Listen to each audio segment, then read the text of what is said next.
क्या क्या चीज़ें पढ़ा था आपने? हमने पढ़े थे पीरियोडिक क्लासिफिकेशन। पीरियोडिक क्लासिफिकेशन में ये समझा था एक तरफ एस ब्लॉक होता है, बीच में डी ब्लॉक होते हैं, और लास्ट में अगर आपको वापस से थोड़ा सा रिवाइज करना हो तो ये हमारे क्या होते हैं? S block. ये पूरा क्या होता है? D block. और ये होता है पी ब्लॉक एंड ये एफ ब्लॉक।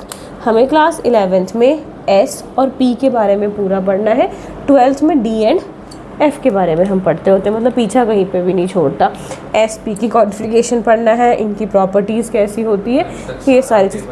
हाँ, पर टेबल पूरा लर्न करने की ज़रूरत नहीं है आपको। हाँ जी, एलिमेंट्स पूरे लर्न करने की ज़रूरत नहीं, कुछ एक्सेप्शंस हैं, कुछ चीज़ें हैं वो लर्न करने की ज़रूरत है। आपको 1 से 30 तक बस आनी चाहिए, वो चीज़ें पूरी आनी चाहिए कि एटॉमिक नंबर उनका क्या है, कॉन्फ़िगरेशंस क्या है। बाकियों की कुछ इतनी ज़रूरी नहीं कि पूरा का पूरा आपको सीरीज़ लर्न हो। अगर आप जेईई का पेपर वगैरह दे रहे हैं तो आपको पूरी लर्न करनी ही पड़ेगी आपको, नहीं तो टेबल पूरा लर्न करने का कोई वो ज़रूरत नहीं है आपको। इसके बाद इस पीरियोडिक टेबल में हमने ये पढ़ा कि ये मॉडर्न पीरियोडिक टेबल आया कहाँ से है। इसके पीछे 2-3 साइंटिस्ट थे। कौन कौन थे नाम याद है? सबसे पहले कौन आया? डोबर्नियर आया था। डोबर्नियर के बाद कौन सा आया? न्यूलैंड्स। और उसके बाद मेंडलीव।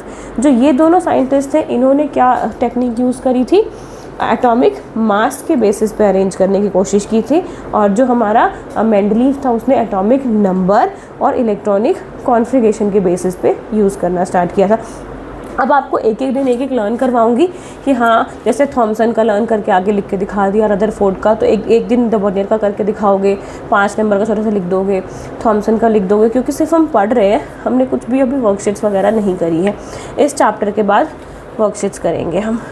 तो अब आ जाओ, हमने कहाँ तक किया था? सिर्फ और सिर्फ साइलेंट फीचर्स पढ़े थे ना आपने। मॉडर्न पीरियोडिक टेबल हमने स्टार्ट करना था।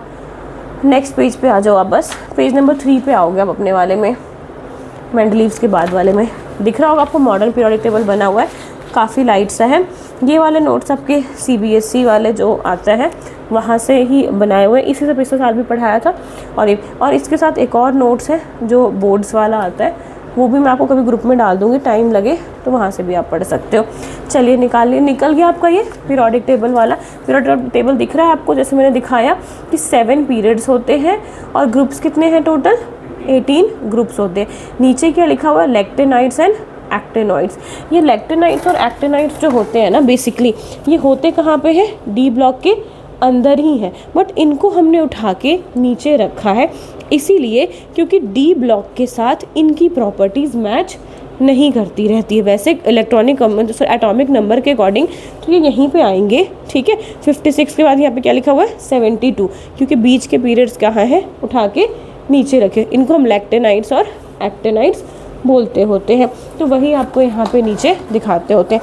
डिटेलिंग हमें +2 में पढ़नी है, बस आपको हल्का हल्का यहाँ पे बता रखा है। आज जो पढ़ के देखते हैं, कह रहे हैं कि present form of periodic table. Present form बोलेंगे, मॉडर्न बोलेंगे, या तो long form of periodic table बोलते हैं। कह रहे हैं long form of periodic table is also called as modern periodic table. वही पूरी लाइनें, एक ही लाइन को घिसी पिटी करके 4 बार लिखी हुई है। नीचे देखो इसमें क्या लिखा है? Nomenclature of element with atomic number more than 100। Total कितने आ गए हैं? 118 आ गए। पहले बहुत टाइम पहले 116 थे, फिर 118 हो चुके हैं। अब इसमें और भी अगर कोई पीरियोडिक टेबल ऐड होता है ना, मतलब किस तरीके से, तो उसकी भी जगह बनी हुई है और वहाँ पे हम इसको फिट कर सकते होते हैं। सबसे पहला कह रहा है कि सेलियन फीचर्स जो है आपको लर्न करने हैं, यहीं से समझने वाली चीज़ें स्टार्ट होगी। ऑडिबल हूँ, थोड़ा सा गला। ग्रुप में कह रहा है कि the long form of periodic table also consist of vertical rows called groups. समझ गए ना? अपसाइड डाउन जो है उसको क्या कह रहे हैं? ग्रुप्स कह रहे हैं। These are all the 18 groups, मतलब पूरे कितने हैं? 18 ग्रुप्स होते हैं। कैरेक्टरिस्टिक्स पढ़िए इनकी क्या क्या लिखे हैं। पहला कि सारे के सारे एलिमेंट्स जो ग्रुप में प्रेजेंट होते हैं उन सब की इलेक्ट्रॉनिक कॉन्फ़िगरेशंस क्या होएगी? सेम होती है, मतलब ऑलमोस्ट सेम होएगी जनरल कॉन्फ़िगरेशन। मतलब अब देखो इसकी बात करोगे, अब हाइड्रोजन के आउटर मोस्ट में कितना होता है? 1। लिथियम में कितना होगा? 1। सोडियम में, पोटेशियम में, इसमें भी 1 आएगा। मतलब अंदर का तो मतलब एक जनरल ट्रेंड शो करता है जिसमें आउटर मोस्ट की कॉन्फ़िगरेशन कितनी आ रही है? 1 1। तो पहली लाइन क्लियर है आपको? क्या बोला इसमें, सेकेंड लाइन पढ़ के देखो क्या कह रहा है, the elements in the group are separated by a definite gap of the atomic number. लिखा हुआ है कि सब में एक बीच में 8 या 18 जो भी एक नंबर है पूरा बढ़ता चला जाएगा, लेकिन आउटर जो नंबर है वो बिल्कुल सेम रहने वाली है। फिर कह रहा था atomic size of elements in group increases down, ये लाइन को अंडरलाइन कर सकते हो, पेन पेंसिल निकाल लो साथ के साथ ही। Atomic size of the element in a group increases down the group and due to the increase in number of shells. क्या बढ़ाएगा, क्या बढ़ने को कह रहा है कि अगर आप पीरियोडिक टेबल के अंदर अगर आप बढ़ते हो, और अब इसको जाके हैंग करना आके ज़रा इसमें आप पहुंच जाओगे उसके साथ, ऊपर के साथ, ऊपर वाले के साथ। हाँ जी, बैठ गया। अब ये देखो इसमें कह रहा है कि अगर ग्रुप में आप अपसाइड डाउन आओगे तो क्या बढ़ेगा, कह रहा है ये एटॉमिक साइज है ना, साइज बढ़ेगा। एटॉमिक साइज क्यों बढ़ेगा, क्योंकि पहले वाले में तो एक ही शेल की ज़रूरत थी मुझे, एक में ही काम चला गया, दूसरे वाले में 2 बनाया, 3 4 नंबर ऑफ शेल्स क्या होते जाएंगे, बढ़ते जाएंगे। तो जैसे ही आप ग्रुप्स में अपसाइड डाउन आते हैं तो कह रहा है एटॉमिक साइज़ बढ़ेगा। एटॉमिक साइज़ का रीज़न बताओ क्यों बढ़ेगा, क्योंकि नंबर ऑफ सेल्स भी बढ़ते चले जाएंगे। तो वही लाइन लिखी हुई है, इसको अंडरलाइन करना है और ये भूलने वाली चीज़ें नहीं है, इस चैप्टर में से यही क्वेश्चंस बनने वाले हैं, ठीक है, याद रहेगा। ग्रुप में 4th पॉइंट पे आ जाओ, the physical properties of the element such as melting point, boiling point, density, solubility, ये सब भी एक सिस्टमैटिक पैटर्न फॉलो करेगी, मतलब ये बढ़ेगी घटेगी सब में एक सिस्टमैटिक पैटर्न फॉलो होने वाला होगा। The elements in each group have general similar chemical properties, इनके पास physical as well as chemical properties में भी सिमिलर ट्रेंड देखा गया है। अब आगे पीरियड्स की बात, पीरियड्स कितने थे, 7 थे। हाँ जी बच्चे, पूरे 1 to 18 तक के लिए ये सब है। अगर ये अल्कली है तो वो हेलोजन है, कोने वाले पूरे के पूरे नॉवल गैस है, ठीक है। सब अपने अपने ग्रुप में अपनी अपनी chemical property, physical property show करते हैं। बीच में कुछ कुछ एक्सेप्शंस हैं, वो हम डिस्कस करने वाले हैं, फ्लोरीन क्लोरीन का आएगा, कुछ कुछ एक्सेप्शंस आने वाले हैं, तो वो बीच में बताते रहेंगे। बाकी हर एक ग्रुप में हर एक चीज़ें अपनी चलती रहती है। पीरियड्स दिख रहा है, horizontal rows in period also known as, मतलब कहते हैं पीरियड्स कहते हैं, वर्टिकल वाले को ग्रुप, हॉरिजॉन्टल वाले को पीरियड्स कहते हैं। These are all in 7 numbers में होते हैं। वो कितने नंबर में थे, 18 नंबर में थे। अब इसकी कैरेक्टरिस्टिक्स पढ़िए क्या क्या कह रहा है। In an element present in a period the electrons are filled in a same valence shell. इसमें क्या होगा, इनके वैलेंस शेल में सेम भरे होंगे, बताती हूँ कैसे। फिर क्या होता है, atomic size generally decreases from left to right. ये है, ये लेफ़्ट से राइट में आप जाइएगा तो एटॉमिक साइज क्या होता जाता है, डिक्रीज़ होता चला जाएगा। ये ट्रेंड्स पीरियड्स में ये चीज़ फॉलो होती है, लेफ़्ट टू राइट। और इसमें आप आते हो तो क्या होता है, हमेशा एटॉमिक साइज बढ़ता है, अपसाइड डाउन बढ़ता है। अगर लेफ़्ट टू राइट में पूछूं तो एटॉमिक साइज हमेशा क्या होगा, घटता चला जाएगा।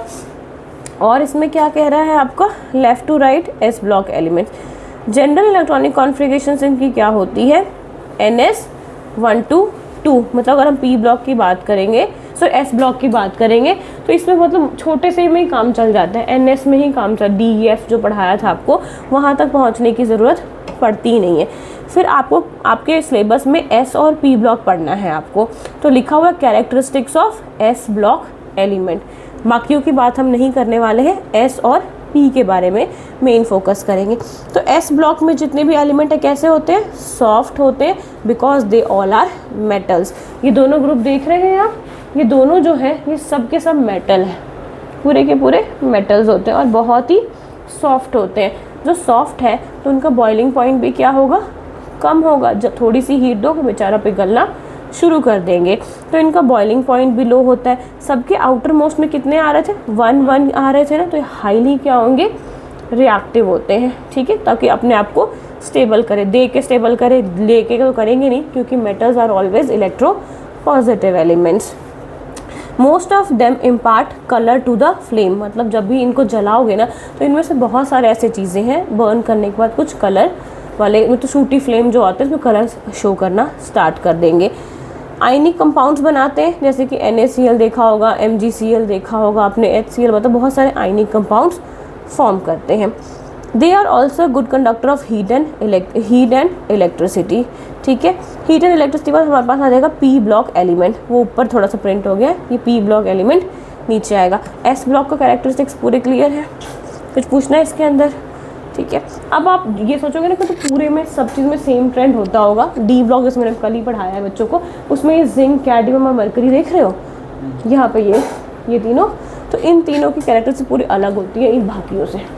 ठीक है, तो सब के पीरियड में कुछ ना कुछ एक्सेप्शंस आएंगे। आपके एस में नहीं आया है, अभी भी पी पढ़ोगे ना तो वहाँ पे आना स्टार्ट हो जाएगा।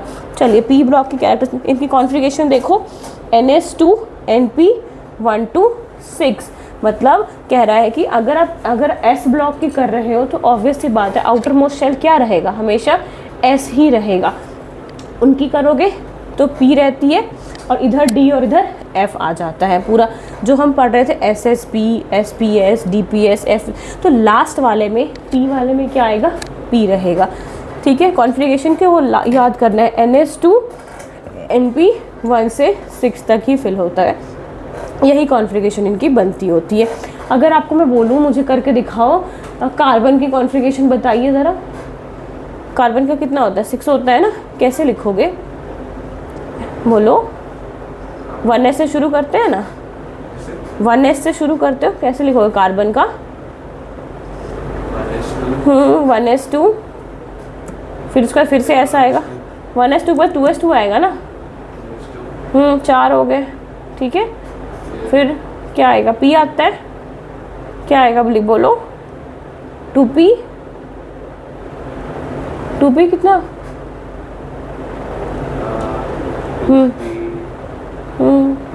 हाँ 2p2, तो इतना सोच क्यों रहे हो, 6 हो गए ना, यही बोलना है। आउटर मोस्ट में क्या आया, P आया, फुली फिल्ड या पार्शियली फिल्ड, P ही आएगा।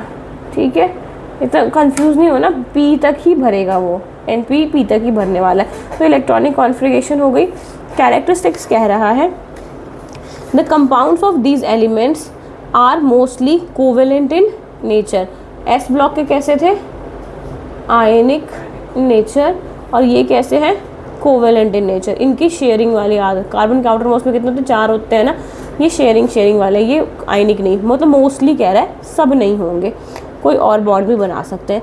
These shows variable oxidation state. Variable oxidation state का मतलब समझते हो क्या होता है? एक ही कंपाउंड की, जैसे एक की +2 है, उसकी +3, +4, +5 ऑक्सीडेशन स्टेट भी हो सकती होती है। ये आपको +2 में पढ़ाएंगे कि ऑक्सीडेशन स्टेट होती क्या है। तब तक के लिए बता दूं, जैसे फॉर एग्जांपल मैंने ऑक्सीजन का कह दिया, ऑक्सीजन 2 नेगेटिव भी होता है, ऑक्सीजन नेगेटिव भी फॉर्म में मिलता है, मतलब सिंपल नेगेटिव, 2 नेगेटिव के फॉर्म में भी आपको मिलेगा, क्लोरीन भी मिलेगा। मतलब ये काफ़ी सारे जो एलिमेंट्स हैं इसमें, वो एक से ज़्यादा, जो ऊपर पावर लिखी होती है उसी को कहते हैं ऑक्सीडेशन स्टेट, वो एक से ज़्यादा फॉर्म में आपको मिलती होती है। लग गया पता तब तक क्या कहते हैं?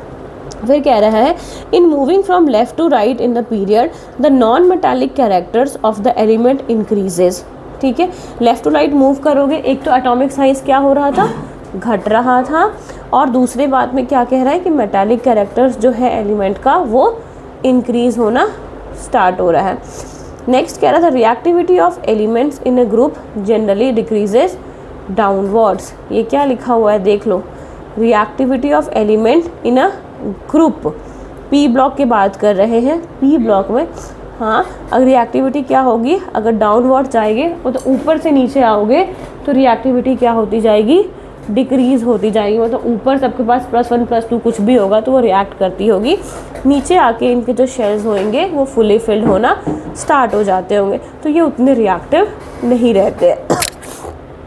फिर कह रहे हैं, at the end each period is a noble gas element and closed, इनके वैलेंस शेल में NP6 कॉन्फ़िगरेशन होती। मतलब सारे पीरियड्स में जब आप चलोगे तो सारा पीरियड्स बंद कहाँ पे होता है, एक नोबल गैस के ऊपर बंद होता है, और उनके आउटर मोस्ट शेल्स पूरे के पूरे क्या होते हैं, भरे हुए होते हैं। पी ब्लॉक ही है ना वो पूरा, तो पी ब्लॉक में भी जो एंड वाले हैं वो सारे के सारे क्या है, नोबल गैस, और उनकी कॉन्फ़िगरेशंस पूरी पी, जो आउटर मोस्ट पी शेल्स होते हैं, कम्प्लीटली फिल्ड होंगे। Metallic characters increases as we go down in the group. ठीक है, ग्रुप में अगर ऊपर से नीचे आओगे पी ब्लॉक में तो मेटालिक कैरेक्टर्स बढ़ेंगे। अब खुद ही देख लो क्या क्या चीज़ें आपने पढ़ी कि कौन सा कोवेलेंट होता है। लेफ़्ट टू राइट जाओगे, राइट टू लेफ़्ट जाओगे तो क्या होगा। इसमें से क्वेश्चंस यहीं से आने वाले हैं और कुछ भी नहीं आने वाला है। थोड़ा थोड़ा आपको D block and F block के बारे में इंट्रोडक्शन दी हुई है।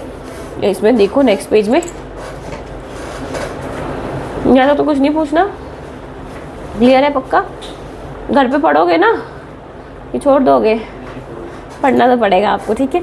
अब कह रहा है characteristics of D block element, कह रहा है कि they all are the metal with high melting and boiling point. मतलब ये जो पूरे पूरे वाले हैं ना, ये सब है तो क्या है, मेटल्स है कहने को, बट इनकी बॉइलिंग एंड मेल्टिंग पॉइंट्स क्या है, बहुत ही ज़्यादा हाई होती है, क्योंकि इनके बीच में ना कुछ कुछ ऐसे कंपाउंड्स घुस जाते हैं और उसको बहुत हार्ड बना देते हैं। ये प्रॉपर 12th में है आपका, तो वो वहाँ पे समझोगे। बस इतना समझो कि इवन दो ये मेटल है बट इनकी मेल्टिंग एंड बॉइलिंग पॉइंट क्या होती है, बहुत ही ज़्यादा हाई होती है। The compound of elements are generally paramagnetic in nature. Paramagnetic diamagnetic समझते हो क्या होता है? कभी सुना था कि पिछले क्लास में फिजिक्स में पहुँचे नहीं होगे आप लोग। स्पिन नंबर पढ़ा दिया है ना मैंने आपको। स्पिन नंबर, स्पिन जो बनाते हैं हम, ये ठीक है। जब ये अनपेयर्ड इलेक्ट्रॉन्स हो तो समझना ये पैरामैग्नेटिक होते हैं। डाया का मतलब हमेशा क्या होता है, दो, तो इनके मतलब ये जो होंगे ये भरे हुए होते हैं, ठीक है। ये आपके डायामैग्नेटिक होते हैं। और जो पैरामैग्नेटिक इलेक्ट्रॉन्स होते हैं ना, ये इलेक्ट्रॉन्स मैग्नेटिक फील्ड से स्ट्रांगली दूर भागते हैं, वीकली अट्रैक्ट होते हैं, सॉरी ये वीकली अट्रैक्ट होते हैं, वीकली अट्रैक्टेड। अभी पढ़ लिया मैग्नेटिक फील्ड, पढ़ा आपने? नहीं पढ़ा? ये सब क्या पढ़ रहे हो फिजिक्स में? Second chapter attracted to electric field समझते हो, बिजली वाला, 10 में पढ़ा। वैसे ही मैग्नेटिक फील्ड होता है जो मैग्नेट की वजह से होता है, तो weekly attracted towards magnetic field, ठीक है। ये याद रखना। या तो सिंपल पैरा का मतलब उसमें सिंगल अनपेयर्ड इलेक्ट्रॉन्स होंगे, इंडाया का मतलब पेयर्ड इलेक्ट्रॉन्स होते हैं और रिपेल करते हैं। रिपेल करेंगे किससे? Magnetic field. ये हमेशा मैग्नेटिक फील्ड के केस में ही हम बात करते होते हैं इलेक्ट्रॉन्स की बात, याद रहेगा। पैरा और इसमें से इतने क्वेश्चंस नहीं पूछेंगे, एस और पी उनके लिए काफ़ी होता है, वो वहीं से पूछ के आपको पूरा कर लेते हैं काम। फिर आगे कह रहा है they are mostly coloured ions exhibit valence variable oxidation. D में ना इतनी ज़्यादा वेरिएशन होती है ना ऑक्सीडेशन स्टेट की। तो कोई बताऊँ, ये डी का है ना मैंगनीज, मैंगनीज भाई के पास, वैसे तो अगर आप इसकी कॉन्फ़िगरेशन करोगे तो आउटर मोस्ट में 2 आता होता है, ये +2 +3 प्लेस लेके +7 तक की ऑक्सीडेशन स्टेट को फॉलो करता है। ये मतलब ये मैंगनीज ना इस सब स्टेट में एग्जिस्ट कर सकता है, +2 से +7 तक की ऑक्सीडेशन स्टेट में ये रह सकते हैं। मैंने ओ बताया ना कि O नेगेटिव भी होता है, O2 नेगेटिव भी होता है, पर ये डी ब्लॉक में Mg लिखते मैंने। मैंगनीज जो है ये पूरा 2 से लेके 7 तक की ऑक्सीडेशन स्टेट को फॉलो करता होता है, ये अकेला एक भाई। अब इसमें से कुछ ऐसे भी है ना, स्कैंडियम कहाँ गया, ये कोई ऐसे भी है जिनके पास 1-2 ऑक्सीडेशन स्टेट ही पाई जाती होती है। तो मतलब इवन तो आपके पी और एस ब्लॉक में भी ऑक्सीडेशन स्टेट आपको मिले, इसमें मिले थे ना, पी में पढ़ा था कि इसमें होते हैं, बट डी में मैक्सिमम से ज़्यादा बड़े पड़े रहते हैं, ठीक है। तो यहाँ पे वही लिखा हुआ है आपको, दे आर मोस्टली कलर्ड होते हैं, एग्जिबिट वेरिएबल ऑक्सीडेशन स्टेट भी लेते हैं। दे आर द टेंडली गलत लिखा हुआ है, यूज्ड एज कैटलिस्ट। मतलब मोस्टली इसको हम यूज़ करते हैं जब कोई रिएक्शन लिखते हैं ना, एरो के ऊपर इनका नाम लिखते होते हैं। एरो के ऊपर क्यों नाम लिखते हैं इनका? कैटलिस्ट जानते हो? हाँ जी, तेज करवाएंगे, स्लो करवाएंगे, रुकवाएंगे या कुछ भी करवाएंगे, उनको कैटलिस्ट कहते हैं। तो ये इसमें हमेशा आपको प्लैटिनम लिखा हुआ दिखता होगा एरो पे, प्लैटिनम, मरकरी या कोई भी चीज़, जिंक वगैरह, तो ये एज अ कैटलिस्ट की तरह यूज़ की जाते हैं बहुत सारी जगह पे। अब आता है एफ ब्लॉक, नीचे जो आपका लिखा हुआ है एफ ब्लॉक की कॉन्फ़िगरेशन भी लिखी हुई है, लर्न नहीं करना, हम 12th में लर्न करेंगे इसको, एफ ब्लॉक की कॉन्फ़िगरेशन को। अब आगे कह रहा है कि they are known as inner transition elements. जैसे आपको पूरे पीरियोडिक टेबल को अपने मॉडर्न वगैरह कुछ भी कहा था ना, डी ब्लॉक का नाम क्या होता है? ट्रांजिशन एलिमेंट्स, पर डी के अंदर ही रहते हैं ये दोनों भाई, तो इनको हम क्या कहते हैं, इनर ट्रांजिशन एलिमेंट्स के नेम से भी जानते होते हैं। समझ आ रहा है कि नहीं आ रहा पक्का? ठीक है, इसका नाम था ट्रांजिशन। अब ट्रांजिशन इसका नाम इसीलिए पड़ता है क्योंकि है तो डी ब्लॉक, पर इन डी ब्लॉक में से पूरे के पूरे एलिमेंट में से कोई भी ऐसा नहीं है जिसका डी ऑक्टेट पूरा फिल होता है। ठीक है, तब इसको ट्रांजिशन कहते हैं। बस ये 3 एक्सेप्शंस हैं जिनके D orbitals completely D1 to 10 जो होता है पूरा का पूरा भरा रहता है, और ये इसके अंदर ही रहते हैं, इसलिए इसका नाम इनर ट्रांजिशन एलिमेंट्स भी कहा जाता है। तो पहली पॉइंट क्लियर हो गया होगा आपको कि they are known as inner transition elements because in the transition element D block, वही लाइन लिखी होगी, द इलेक्ट्रॉन्स इतना subshells which happens one of the inner subshell, कुछ भी लिखा हो, आपको जो मैंने लाइन बता दी है वही याद रखना कि डी के अंदर ही ये रहते होते हैं। ड्यू टू इनकी प्रॉपर्टीज़ डी ब्लॉक के साथ नहीं मिलती है, इसलिए हमने इनको उठा के थोड़ा बाहर रख दिया है। 2 रोज of the element bottom of the periodic tables में लैक्टेनाइड्स है, ठीक है, और एक्टेनाइड्स है। याद रखना लैक्टेनाइड्स में 14 लैक्टेनम्स रहते हैं, ठीक है, इनको हम बोलते हैं लैक्टेनाइड्स, IDES। इनके अंदर 14 लैक्टेनम्स रहते हैं, इनको हम क्या बोलते हैं, लैक्टेनम्स बोलते होते हैं। ठीक है, एक्टेनाइड्स के अंदर एक्टेनम्स रहते हैं 14, एक्टेनम 1 2 3 4 5 6 7 8 9 10 11 12 13 14 2 4 5 6 7 8 9 10 11 12 13 इसको छोड़ के काउंट किया गया। ठीक है, 14 लैक्टेनम्स और एक्टेनम्स रहते हैं। न्यूक्लियर वाले होते हैं। क्या कह रहे हो? न्यूक्लियर वाले होते हैं। न्यूक्लियर रेडियो एक्टिव जो कह रहे हो? हाँ जी बच्चे, ठीक है, मोस्टली कोई नहीं भी होगा, ये देखो बहुत सारे नहीं, हाँ नीचे वाले तो ऑलमोस्ट है सारे, एक्टेनम्स वगैरह ये सब तो मिलते बहुत रेयर है। ठीक है, तो ये सारे हमारे रेडियो एक्टिव एलिमेंट्स। क्या कह रहे हो? नहीं, ये सारे तो अर्थ पे ही पाए गए हैं, ऐसा तो कुछ नहीं है, कोई ऐसा होगा तो मुझे भी इतना आइडिया नहीं है, पर जितने भी हैं ये सब ढूंढे गए हैं हमारे। बहुत डीप होते हैं ना रेडियो एक्टिव एलिमेंट्स, वरना हमें रेडिएशन से ही हम मर जाएंगे, इतनी ज़्यादा रेडिएशन होनी स्टार्ट हो जाएगी।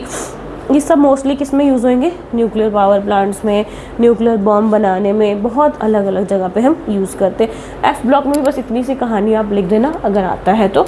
ठीक है, आगे आ जाओ। मेटल्स, नॉन मेटल्स और मेटालॉइड्स, ये तीनों ज़रा रीड करिए आप। Metals, non metals and metalloids, ये तीनों लाइन पढ़ी, ये पढ़ा है ना आपने 9th में भी। और नोबल गैस उसके आगे हम पढ़ेंगे रिप्रेजेंटेटिव एलिमेंट से, मैं पढ़ाती हूँ आपको। जल्दी जल्दी ख़त्म करें। आज मैं सोच रही थी आपको मैं बुलाऊँ 4:30 से 6, फिर मुझे याद आया आपकी दूसरी ट्यूशन भी होती है, मैथ्स की होती है ना 5:45 से आपने कहा था, तब मैंने कहा चलो बाद में बुला देती हूँ, पहले ही ठीक रहेगा। जल्दी करिए, आज मुझे ये पढ़ना है पूरा।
है कोई नंबर इसके अंदर?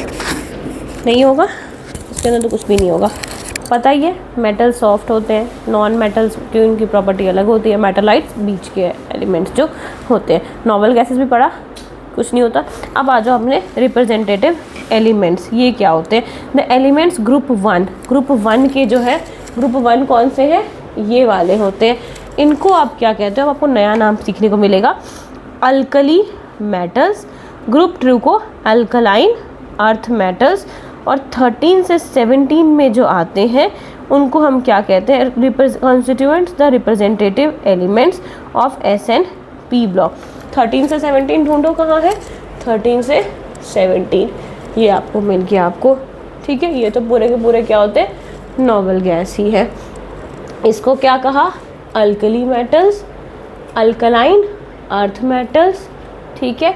और ये आपके एलिमेंट्स कहे गए हैं पी ब्लॉक के। इनके पास नाम है अपना, अल्कली और अल्कलाइन अर्थ मेटल। यहाँ पे लाइट ग्रीन में बना हुआ है, ये अल्कली, ये अल्कलाइन अर्थ मेटल्स के अंदर आ गए हैं। जो थोड़े से ऐसे गोल्डन से शेड में है वो पूरे के पूरे क्या है? मेटल्स। जो पर्पल शेड में है वो सारे के सारे क्या है? आपके नॉन मेटल्स। मेटालाइट्स देख सकते हो, इन्होंने मेटालाइट्स का ये जो थोड़ा सा लाइट ग्रीन, ये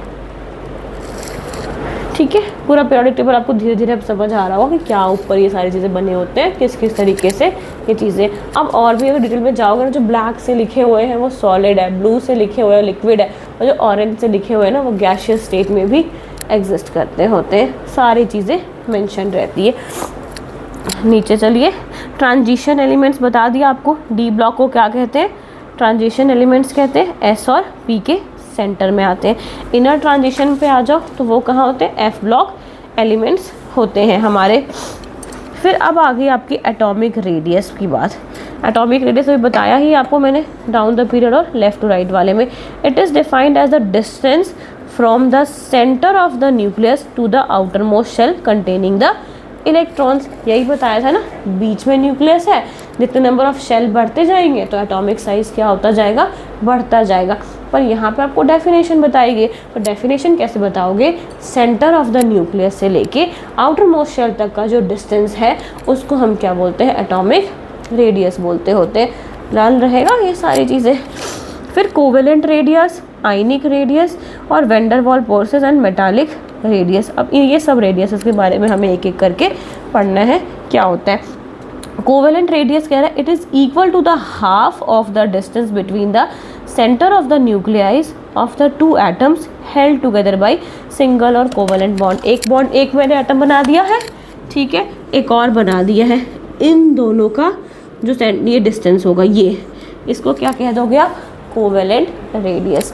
कोवेलेंट बॉन्ड बनाया है ना, दो Na का है, ये Cl का है फॉर एग्जांपल, तो इन दोनों के न्यूक्लियस के बीच का जो डिस्टेंस होगा इसको मैं क्या कहूँगी? कोवेलेंट रेडियस कहूँगी। जब दोबारा घर पे पढ़ोगे तो याद आ जाएगा चीज़ें। आयनिक पढ़ के देखो, आयनिक में भी वही। मुझे तो खुद ठंड लग रही है, मैं तो आपके लिए नहीं बनता है, मुझे लग क्या पता आपको गर्मी लग रही हो। ठंड लग रही है, मौसम है ना तो ठंडा सा ही है। आयनिक रेडियस पे आ जाओ। आयनिक रेडियस में क्या रहा है? It may be defined the effective distance from the nucleus of an ion up to the distance of the influence ionic bond. Same चीज़ है, उसमें कोवेलेंट है और इसमें आयनिक वाले हैं। Weak van der Waals forces radius, ये क्या होता है देखते हैं। Atoms of the noble gases are held together by weak van der Waals forces of attraction. The van der Waals radius is the half of the distance between the center of the nuclei of the atoms of the noble gases. ये क्या है? क्या बोला इसमें? van der Waals forces में 10th में पढ़ा था। चल मेटल नॉन तो हल्का आया होगा, नहीं तो अब तो उतना कुछ है भी नहीं। अभी तो बताओ ज़रा पढ़ के क्या कह रहा है, थोड़ा दिमाग लगा के देखो, शायद लग जाए पता।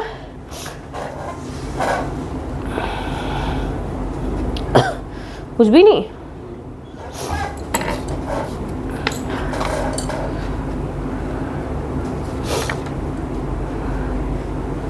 जो नोबल गैस के एटम्स होते हैं, हाँ, वैन डेर वाल्स फोर्सेस बहुत कम होते हैं, ठीक है।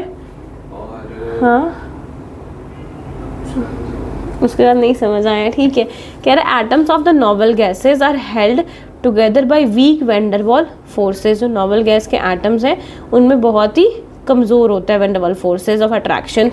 द वेंडर वॉल रेडियस, अभी डेफिनेशन में क्या है, is the half of the distance between the centre of the nucleus of the atoms. कितना है, सब में हम पूरा डिस्टेंस लेते थे ना, इसमें क्या लेंगे, half of the distance of the centre of nuclei atom of the noble gases. अब ये नोबल गैसेस है, पूरा लेते होते थे आप, तो पूरा नहीं लोगे, इसमें बस हाफ लोगे। नोबल गैसेस में सिर्फ हाफ लेते हैं, इसकी कोई एक्सप्लेनेशन इन्होंने यहाँ पे नहीं दी है कि क्यों लेते हैं, बस vendor wall forces of radius में हमने हाफ लेना है, किसके केस में, नोबल गैस के केस में लेके आना है। और जब इम्प्लीमेंट कहीं पे भी नहीं करना है इसको, कोई भी फॉर्मूला वगैरह नहीं लगा के कुछ कैलकुलेट नहीं करना है हमने, सिर्फ और सिर्फ थ्योरेटिकल है, बस इसमें याद रखना हाफ लेते हैं, बाकियों में पूरा आयनिक और कोवेलेंट में पूरे ले रहे होते हैं। नेक्स्ट आ जाओ मेटालिक रेडियस।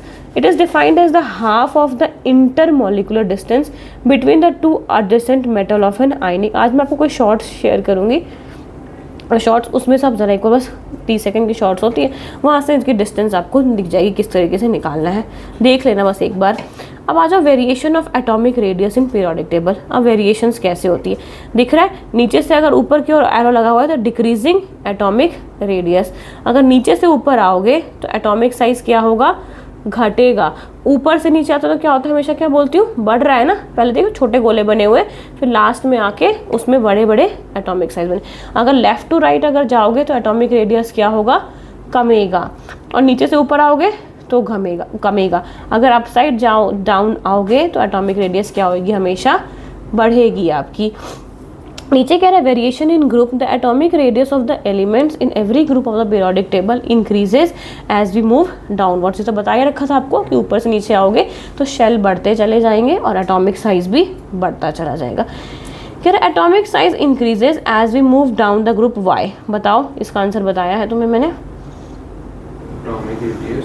इंक्रीज होते हैं तो ऊपर से नीचे आते हैं, सेल्स बढ़ जाते हैं, ठीक है। More electrons in the principal energy levels, वही आंसर नीचे लिखा हुआ है, ठीक है। मोर इलेक्ट्रॉन्स चले जाते हैं तो एटॉमिक साइज क्या हो जाती है, बढ़ जाती है।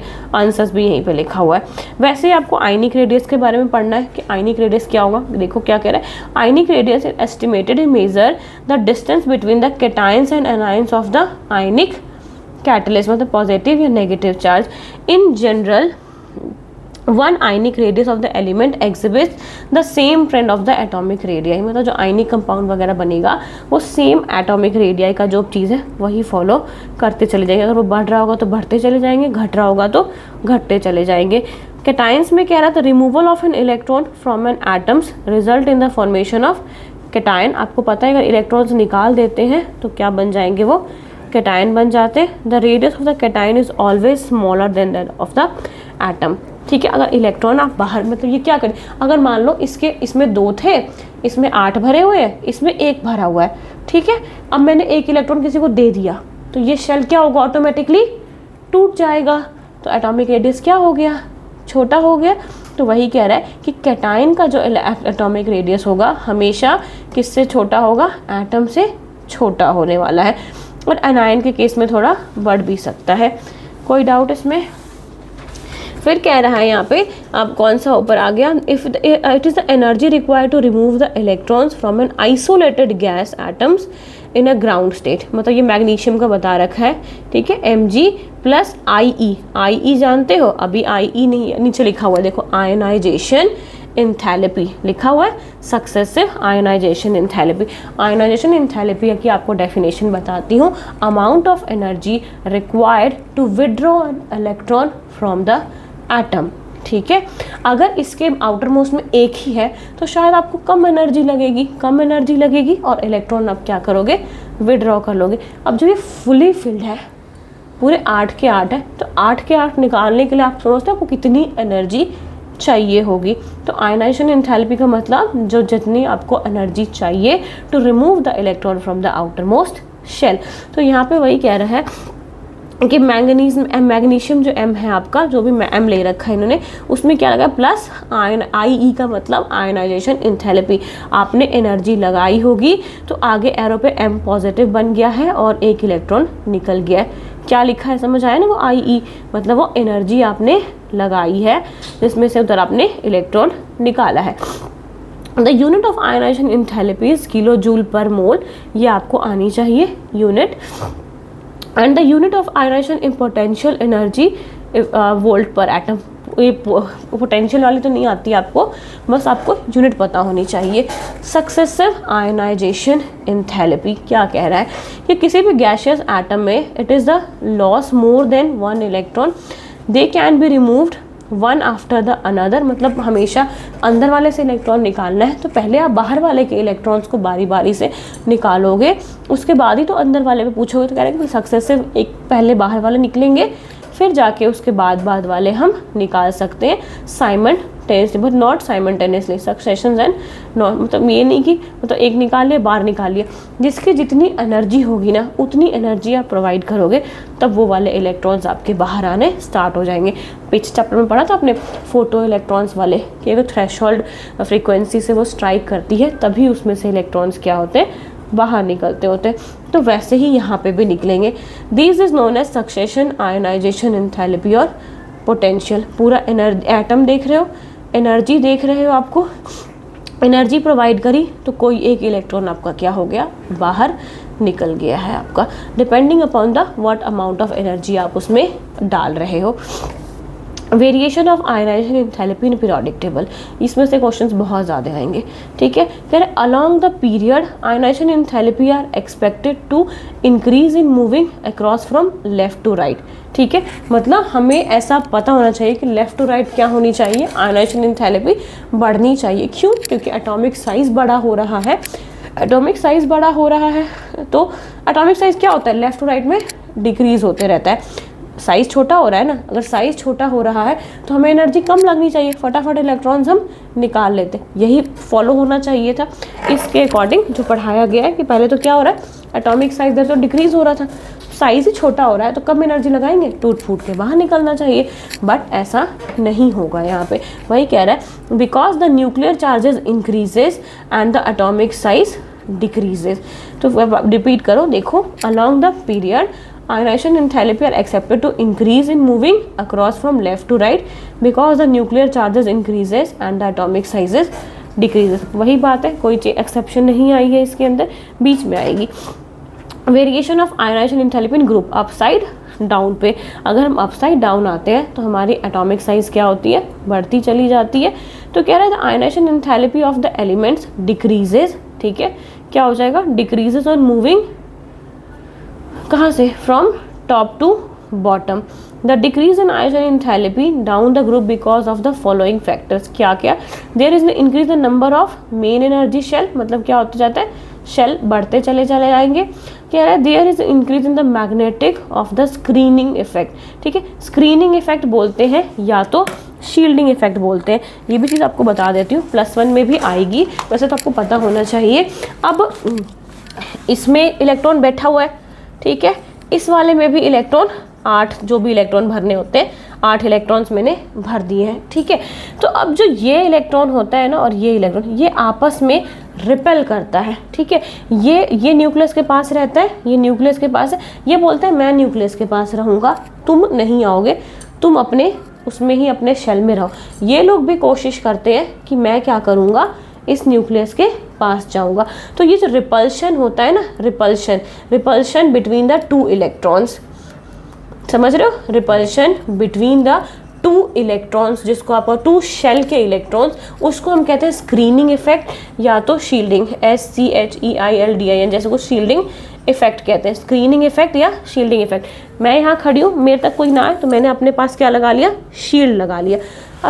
अब 2 अंदर हैं भाई, 8 बाहर है, कौन ज़्यादा रिपल, किसकी ज़्यादा ताकत होएगी, जो बाहर वाले हैं वो अंदर आने की कोशिश करेंगे, ये बेचारे उसको प्रोटेक्ट नहीं कर पाएंगे। और इस केस में एटम का साइज़ क्या होगा, थोड़ा छोटा होगा, क्योंकि ये न्यूक्लियस के पास अट्रैक्ट होना चाहेंगे, जो साइज इनका होना चाहिए ये थोड़ा सा डिक्रीज़ होकर यहाँ तक पहुँचेंगे, ये शेल डिक्रीज़ होगा। अब किसी केस में अंदर तो भाई 2 थे, इधर 8 है या कुछ भी है, और बाहर 1 है, तो यही 8 वाला जो फुली फिल्ड ऑक्टेट है वो इसको थोड़ी ना आने देगा अपने पास। इस केस में शील्डिंग इफेक्ट क्या हो जाएगी, पुअर हो जाएगी, जिसमें इलेक्ट्रॉन्स ज़्यादा होंगे उसमें शील्डिंग इफेक्ट या स्क्रीनिंग इफेक्ट क्या कहते हैं, वो ज़्यादा होएगी। तो वही अब लाइन वापस से पढ़ के देखो क्या कहा इसमें, कहाँ पे थे हम, कि the atomic radius increases in the magnitude of the screening effect due to the gradual increase in the number of electrons. अब अंदर नंबर ऑफ इलेक्ट्रॉन्स बढ़ते चले जाएंगे तो ये अपना शील्ड करने का काम भी अच्छे से करना शुरू कर देंगे। अब शील्ड करेंगे ना, अंदर को निकालने देंगे ना इनको निकलने देंगे, भगाते रहते हैं। तो इसकी वजह से क्या होगी, आयनाइजेशन एंथैल्पी कम हो जाएगी, ज़्यादा हो जाएगी, डिक्रीज हो जाएगी, डिक्रीज होएगी। क्यों नहीं होगी, देखो ऊपर लिखा ionisation enthalpy of an element decreases. अब ये तो पूरा प्रोटेक्ट कर रही है ना, इसको रिपेल करके भगाएगी कि तू जा। एक तो ये खुद ही धकेल रही है और आपको बाहर से एनर्जी देनी है। आप कम एनर्जी भी दोगे तो ये ईजिली बाहर निकल जाएंगी। हाँ तो निकल जाएगी। तो आज एंथैल्पी क्या हुई, एंथैल्पी कम दी ना आपने, बाहर से एनर्जी कितनी दी है, ज़्यादा की कम? हाँ वही पूछ रही, आयनाइजेशन एंथैल्पी बोलोगे तो उस टर्म में आपने क्या बोलना है, कम बोलना है उसको। नीचे कुछ एग्जाम्पल्स इन्होंने 2-3 लिखा दिए हैं। अब नीचे क्या लिखा, आपने आयनाइजेशन एंथैल्पी पढ़ी, अब क्या आ गया term, electron gain enthalpy. Enthalpy का मतलब हमेशा समझो अमाउंट ऑफ एनर्जी रिक्वायर्ड, ठीक है। अब कोई एटम जो होता है हमेशा इलेक्ट्रॉन लेता भी तो है ना, हमेशा उसमें से निकालते तो नहीं है, कुछ जाएगा भी, तो ये जाने वाली एनर्जी है।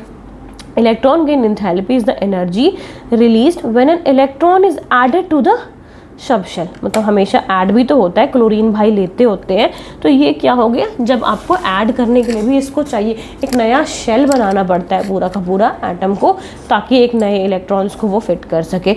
तो इसमें आपको एनर्जी चाहिए होती है।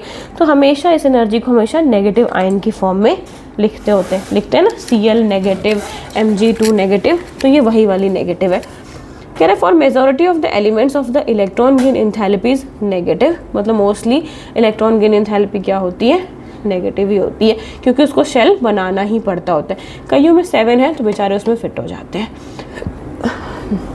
The electron gain enthalpy for halogen is highly negative because they can acquire the nearest noble gas configuration of an extra electron. Halogen कौन से है बताओगे मुझे, हैलोजन ग्रुप कौन से?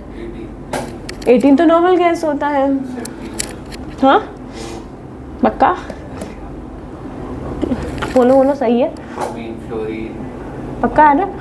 ग्रुप 17 को हैलोजन ग्रुप कहते हैं, ठीक है। और ये इतने नेगेटिव होते हैं ना, इतने में तो इनको लेने को इतना शौक है, क्योंकि ले लेके तुरंत अपने नॉर्मल गैस की प्रॉपर्टीज़ पूरी करने के लिए लगे पड़े रहते हैं, तभी इनकी बहुत ही ज़्यादा इलेक्ट्रॉन गेन एंथैल्पी होती है। एक ही दो चाहिए होता है, इनको लेके स्टेबल हो जाते हैं अपने।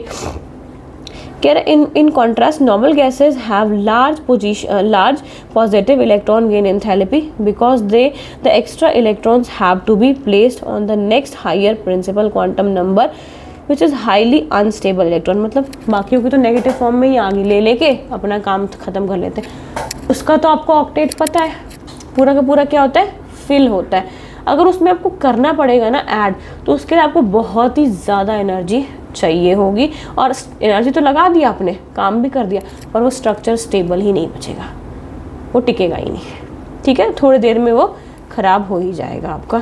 तो वही कह रहा है कि हमने कर भी दिया, producing highly unstable electronic configuration, बहुत ही ज़्यादा अनस्टेबल कॉन्फ़िगरेशन बन जाएगी नॉर्मल गैस की। A successive electron gain enthalpy. We have studied the electrons from the gaseous atoms are the lost in successions. Similarly, these are also accepted one after the another in succession. After the addition of an electron, the atoms become negatively charged, and the second electrons is to be added to negatively charged ion. Energy has to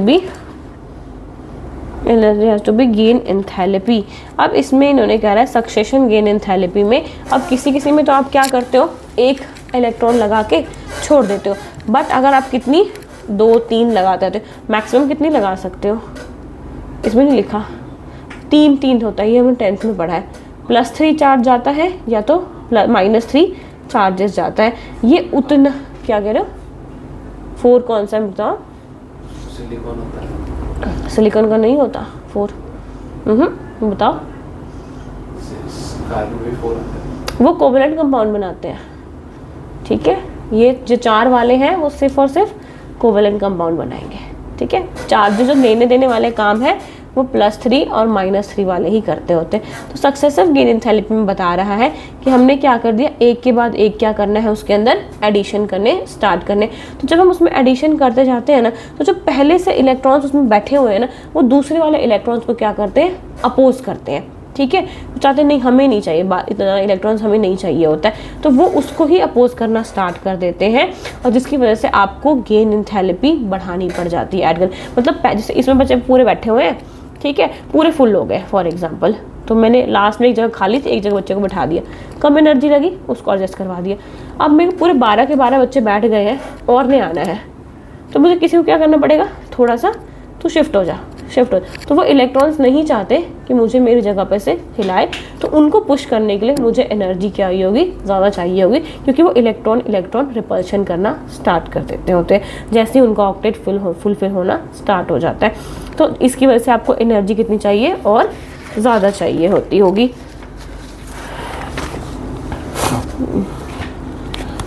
factors affecting electron gain enthalpy थोड़ा सा पढ़ के देखिए अरफ खुद से, variations तक कहाँ तक पढ़ पाते हो, फिर मैं स्टार्ट करती हूँ। इजी था चैप्टर, बहुत ज़्यादा इजी चैप्टर है। बड़ा सा क्या है, कुछ है रटने वाला है बस, कि डाउन द ग्रुप जाओगे, अक्रॉस द पीरियड जाओगे, तब क्या होता है। नहीं तो बाकी तो इतना कुछ भी नहीं है कि मतलब हो ना पाए, ऐसा तो कुछ नहीं है, हो तो जाना चाहिए। रीडिंग वाला ही है मोस्टली, ये हो जाएगा। फिर तभी तो मैं इसके बाद आपको ये नहीं पढ़ा रही, इसके बाद वाला वो द वर्स्ट एवर चैप्टर आप कह सकते हो ना केमिस्ट्री का, वो चैप्टर है। मैं तभी तो कह रही बीच में ऑर्गेनिक कराऊंगी थोड़ा सा, जो आपके आ रहा है सम बेसिक प्रिंसिपल वाला करवा दूंगी, या तो हाइड्रोकार्बन वाला करा दूंगी, दोनों ही समझ आ जाएगा। वो नहीं कराया ना सम बेसिक, मुझे लग ही रहा था, क्योंकि उसके कॉन्सेप्ट पल्ले नहीं पड़ेंगे बच्चों को। और हाइड्रोकार्बन फिर भी समझ आए, कार्बन और हाइड्रोजन की बॉन्डिंग जो 10th में आपने करके आए हुए हो, तो वहाँ से समझ आ जाएगी, और ये वाली चीज़ें थोड़ी समझनी मुश्किल हो जाएगी। अच्छा, वो भी बहुत चालू है, और सम बेसिक प्रिंसिपल आपको एंड भी कराएंगे। मैं आपको दोनों में से, वहीं पे एक तो हाइड्रोकार्बन चल ही रहा है ना वहाँ पे, मैं आपको या तो सम बेसिक करवा दूँगी, या जो बोलोगे दोनों में से ऑर्गेनिक ही स्टार्ट करूँगी, ठीक है। और जो चैप्टर नंबर 4 है उसकी छोटी छोटी वीडियोस बनाऊंगी, लाइक 20-25 मिनट्स की, 2-3 टुकड़ों में बनेगी, और वहाँ से शायद ख़त्म हो जाए। उसके बाद ये पढ़ो, ये तो ख़त्म, बस ये जो 2 पेज बचे हुए हैं देख लो, ख़त्म। अभी रीडिंग करके ख़त्म कर दो, अभी ख़त्म। हाँ, क्यों इतना ज़्यादा हो गया, क्यों बहुत ज़्यादा लग रहा है, क्या कह रहे हो? वही होगी, इधर से उधर बढ़ा घटा, यही चीज़ें ज़्यादा होगी, कंफ्यूजिंग से है ना काफ़ी सारी चीज़ें, ठीक है। बस ठीक, कोई बात नहीं, फिर यहीं तक रीड कर लो इलेक्ट्रोनेगेटिविटी से, घर पे पढ़ के देखना, एक बार पढ़ के देखोगे ना, फिर घर पे अगर हो जाती है तो मैं पूछूंगी कल ग्रुप में, अगर हो गई तो ठीक है, फिर परसों से हम नेक्स्ट चैप्टर के लिए स्टार्ट करेंगे। पढ़ लोगे तो भेज दूँगी, नहीं पढ़ोगे तो 4:30 तक बिठा के रखूँगी और पढ़ाऊँगी, वो ख़त्म कराऊँगी। नहीं ज़्यादा हो रहा है तो बस छोड़ देते हैं, इतना कोई प्रेशराइज़ नहीं है, वरना कुछ समझ नहीं आता, मुझे पता है। ये तो पढ़ लो, फिर इलेक्ट्रोनेगेटिव बाद में पढ़ के देखना घर पे भी आप। लास्ट वाला पेज नहीं पढ़ना बिल्कुल भी, कुछ नहीं है वो समरी दी हुई है उसकी, बस आपका एक पेज ही रह गया, इसके बाद लास्ट वाले पेजेस नहीं पढ़ने आपने।